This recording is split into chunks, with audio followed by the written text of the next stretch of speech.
ನ್ಯಾಯಾಧೀಶರ ನೇಮಕಾತಿ ಕುರಿತು ಸುಪ್ರೀಂ ಮಹತ್ವದ ಮಾರ್ಗಸೂಚಿ ಪ್ರಕಟ. ವೃತ್ತಿಪರ ವಕೀಲರ ನೇರ ನೇಮಕಾತಿ ನಿಯಮ ಸಡಿಲಿಕೆ ಮಾಡಲಾಗಿದೆ. ಈ ವಿಷಯದ ಕುರಿತ ಒಂದಿಷ್ಟು ಮಾಹಿತಿ ಇಲ್ಲಿದೆ. ನಮಸ್ಕಾರ.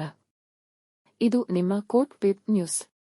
ಜಿಲ್ಲಾ ನ್ಯಾಯಾಧೀಶರ ನೇಮಕಾತಿಗೆ ಸಂಬಂಧಿಸಿದಂತೆ ರಜನೀಶ್ ವಿರುದ್ಧ ದೀಪಾ ತೀರ್ಪಿನ ಬಳಿಕ ಪುನರ್ ನೇಮಕಾತಿ ಮತ್ತು ಸೇವಾ ಜ್ಯೇಷ್ಠತೆ ಕುರಿತು ಸುಪ್ರೀಂ ಕೋರ್ಟ್ ಮಾರ್ಗಸೂಚಿಗಳನ್ನು ಹೊರಡಿಸಿದೆ.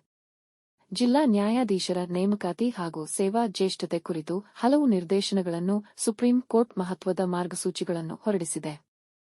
ಈ ನಿರ್ದೇಶನಗಳು ಕಳೆದ ವರ್ಷ ಸುಪ್ರೀಂ ಕೋರ್ಟ್ನ ಸಂವಿಧಾನ ಪೀಠ ರಜನೀಶ್ ಕೆ ವಿರುದ್ಧಕ್ಕೆ ದೀಪ ಪ್ರಕರಣದಲ್ಲಿ ನೀಡಿದ ತೀರ್ಪಿನ ಅನುಸರಣೆಯಾಗಿ ಈ ಮಾರ್ಗಸೂಚಿ ಹೊರಡಿಸಲ್ಪಟ್ಟಿವೆ. ಆ ತೀರ್ಪಿನಲ್ಲಿ ವಕೀಲರಾಗಿ 7 ವರ್ಷಗಳ ಅನುಭವ ಹೊಂದಿರುವ ಸಿವಿಲ್ ನ್ಯಾಯಾಧೀಶರು ನೇರ ನೇಮಕಾತಿಯ ಮೂಲಕ ಜಿಲ್ಲಾ ನ್ಯಾಯಾಧೀಶರ ಹುದ್ದೆಗೆ ಅರ್ಜಿ ಸಲ್ಲಿಸಲು ಅರ್ಹರಾಗಿದ್ದಾರೆ ಎಂದು ಹೇಳಲಾಗಿತ್ತು. ಮುಖ್ಯ ನ್ಯಾಯಮೂರ್ತಿ ಸೂರ್ಯಕಾಂತ್, ನ್ಯಾಯಮೂರ್ತಿಗಳಾದ ಜೋಯ್ಮಲ್ಯ ಬಾಗ್ಚಿ ಹಾಗೂ ವಿಪುಲ್ ಪಾಂಚೋಲಿ ಅವರಿದ್ದ ವಿಭಾಗೀಯ ನ್ಯಾಯಪೀಠ ಈ ಆದೇಶ ಹೊರಡಿಸಿದೆ. ಕೆಲವು ಸಿವಿಲ್ ನ್ಯಾಯಾಧೀಶರು ನೇರ ನೇಮಕಾತಿ ಮೂಲಕ ಜಿಲ್ಲಾ ನ್ಯಾಯಾಧೀಶರಾಗಿ ನೇಮಕಗೊಂಡಿದ್ದರು. ಆದರೆ ಧೀರಜ್ ಮೂರ್ ವಿರುದ್ಧ ದೆಹಲಿ ಹೈಕೋರ್ಟ್ ತೀರ್ಪಿನ ನಂತರ ಜಿಲ್ಲಾ ನ್ಯಾಯಾಧೀಶರಾಗಿ ನೇರ ನೇಮಕಾತಿಗೆ ಕೇವಲ ವೃತ್ತಿಪರ ವಕೀಲರು ಮಾತ್ರ ಅರ್ಹರು ಎಂದು ಹೇಳಲಾಗಿದ್ದರಿಂದ ಆ ನ್ಯಾಯಿಕ ಅಧಿಕಾರಿಗಳನ್ನು ಮತ್ತೆ ಸಿವಿಲ್ ನ್ಯಾಯಾಧೀಶರ ಹುದ್ದೆಗೆ ಹಿಂತಿರುಗಿಸಲಾಗಿತ್ತು. ನಂತರ ರಜನೀಶ್ ಪ್ರಕರಣದಲ್ಲಿ ಧೀರಜ್ ಮೂರ್ ತೀರ್ಪು ರದ್ದುಗೊಂಡಿತು. ಇದನ್ನು ಗಮನಿಸಿದ 3 ನ್ಯಾಯಮೂರ್ತಿಗಳ ಪೀಠವು ಇಂತಹ ಹಿಂತಿರುಗಿಸುವ ಕ್ರಮಗಳು ಕಾನೂನುಬಾಹಿರವಾಗಿವೆ ಎಂದು ತೀರ್ಪಿನಲ್ಲಿ ಉಲ್ಲೇಖಿಸಿದೆ.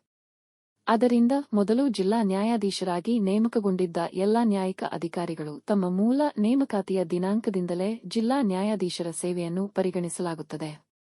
ಅವರಿಗೆ ಸಂಬಂಧಿತ ಜ್ಯೇಷ್ಠತೆ ಹಾಗೂ ಇತರ ಲಾಭಗಳಿಗೂ ಹಕ್ಕು ಇರುತ್ತದೆ. ಇಂತಹ ಹಿಂತಿರುಗಿಸುವ ಕ್ರಮಗಳು ಕಾನೂನುಬಾಹಿರವಾಗಿವೆ ಎಂಬುದರಲ್ಲಿ ಯಾವುದೇ ಸಂಶಯವಿಲ್ಲ. ಆದ್ದರಿಂದ ಅವುಗಳನ್ನು ಕಾನೂನುಬಾಹಿರವೆಂದು ಘೋಷಿಸುತ್ತೇವೆ.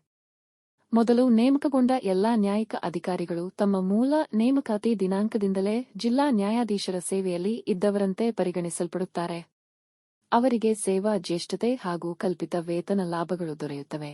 ಆದರೆ ಬಾಕಿ ವೇತನ ನೀಡಲಾಗುವುದಿಲ್ಲ ಎಂದು ನ್ಯಾಯಪೀಠ ಅಭಿಪ್ರಾಯ ವ್ಯಕ್ತಪಡಿಸಿದೆ. ನಂತರ ಪೀಠವು 2ನೇ ವರ್ಗದ ಅಧಿಕಾರಿಗಳನ್ನು ಪರಿಗಣಿಸಿತು. ಇವರ ನೇಮಕಾತಿ ಆಯ್ಕೆ ಪ್ರಕ್ರಿಯೆ ಪೂರ್ಣಗೊಂಡಿದ್ದರೂ ಅರ್ಹತೆ ಕುರಿತ ವಿಚಾರಗಳ ಕಾರಣದಿಂದ ಅಂತಿಮ ನೇಮಕಾತಿ ಆದೇಶಗಳನ್ನು ನೀಡಲಾಗಿರಲಿಲ್ಲ ಎಂಬುದನ್ನು ಗಮನಿಸಿತು. ನ್ಯಾಯಪೀಠದ ನಿರ್ದೇಶನ: ರಾಜ್ಯ ಸರ್ಕಾರಗಳು ಮತ್ತು ಹೈಕೋರ್ಟ್ಗಳು ತಕ್ಷಣವೇ ಇಂತಹ ಎಲ್ಲಾ ನ್ಯಾಯಿಕ ಅಧಿಕಾರಿಗಳಿಗೆ ನೇಮಕಾತಿ ನೀಡಬೇಕು. ಈ ನೇಮಕಾತಿ 12-10-2025 ರಿಂದ ಪರಿಣಾಮಕಾರಿಯಾಗಿರಬೇಕು. ಇದು ಸಂವಿಧಾನ ಪೀಠದ ತೀರ್ಪು 09-10-2025 ರಂದು ನೀಡಿದ ನಂತರದ ದಿನವಾಗಿದೆ. ಆದರೆ ಸೇವಾ ಜ್ಯೇಷ್ಠತೆ ನಿರ್ಧರಿಸುವ ವಿಷಯವು ಪ್ರತಿ ಹೈಕೋರ್ಟ್ನ ಪರಿಸ್ಥಿತಿಗಳ ಮೇಲೆ ಅವಲಂಬಿತವಾಗಿರುವುದರಿಂದ ಸಂಕೀರ್ಣವಾಗಿದೆ ಎಂದು ನ್ಯಾಯಾಲಯ ಹೇಳಿತು. ಆದ್ದರಿಂದ ಈಗ ನೇಮಕಗೊಳ್ಳಲಿರುವ ಅಧಿಕಾರಿಗಳು ಹಾಗೂ ಆಯ್ಕೆ ಪ್ರಕ್ರಿಯೆ ಪೂರ್ಣಗೊಂಡ ನಂತರ ಈಗಾಗಲೇ ನೇಮಕಗೊಂಡಿರುವ ಅಧಿಕಾರಿಗಳ ನಡುವೆ ಇರುವ ಪರಸ್ಪರ ಜ್ಯೇಷ್ಠತೆಯನ್ನು ಸಂಬಂಧಿತ ಹೈಕೋರ್ಟ್ ಎಲ್ಲಾ ಪರಿಣಾಮ ಬೀರುವ ಅಧಿಕಾರಿಗಳ ಮಾತು ಕೇಳಿ ನಿರ್ಧರಿಸಬೇಕು ಎಂದು ಸೂಚಿಸಿತು.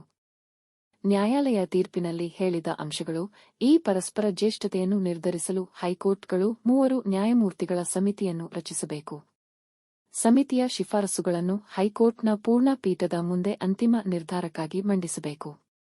ಈ ಪ್ರಕ್ರಿಯೆಯನ್ನು 3 ತಿಂಗಳೊಳಗೆ ಪೂರ್ಣಗೊಳಿಸಬೇಕು. 3ನೇ ವರ್ಗದವರು ಎಂದರೆ ಆಯ್ಕೆ ಪ್ರಕ್ರಿಯೆ ಇನ್ನೂ ಪೂರ್ಣಗೊಂಡಿಲ್ಲದ ಅಧಿಕಾರಿಗಳು.